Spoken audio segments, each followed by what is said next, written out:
Makakatuwang po ng GMA News ang ilang interpreter para maihatid ang komprehensibong coverage sa pagbisita ni Pope Francis sa bansa. Ito'y para maintindihan ng lahat ng manunood ang mga mensahe ng Santo Papa. Makibalita tayo kay JP Soriano. Sa pagpunta ni Pope Francis sa Pilipinas, sabik ang maraming Pilipino na marinig ang kanyang magiging mensahe. Those virtues will foster reconciliation, solidarity, and peace. Pero hindi lahat maririnig ang mensahe ng Santo Papa, tulad ng deaf na sina Emmanuel at Geraldine. Ipinanganak kasi silang hindi nakakarinig at nakakausap lang sa pamamagitan ng sign language.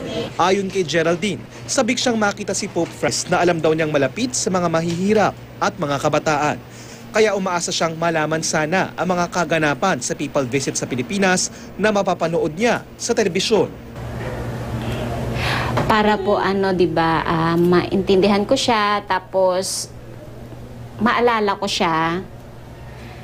Tapos at the same time, parang ma-feel ko yung presence ng God. Si Emmanuel, umaasa pang makaka-selfie si Pope Francis. Pero gusto sana niyang malaman din ang mga kaganapan at sasabihin ni Pope Francis sa Leyte na nasa lanta ng Bagyong Yolanda. Alam ko, pupunta siya rito. Alam ko, mahal niya yung mga PWD, lalo na yung mga bata.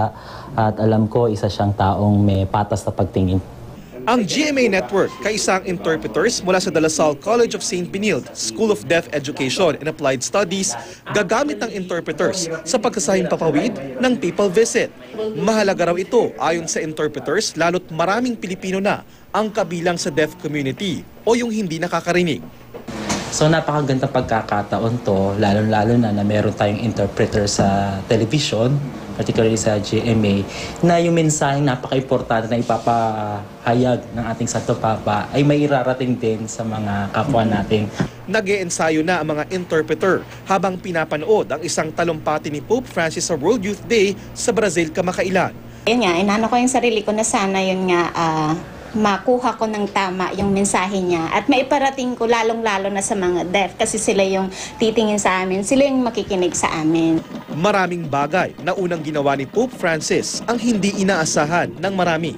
Pero ang tiyak daw ayon sa deaf community, mismong si Pope Francis ay nanaising makarating ang kanyang mensahe sa isip at puso ng lahat ng Pilipino. JP Soriano, GMA News.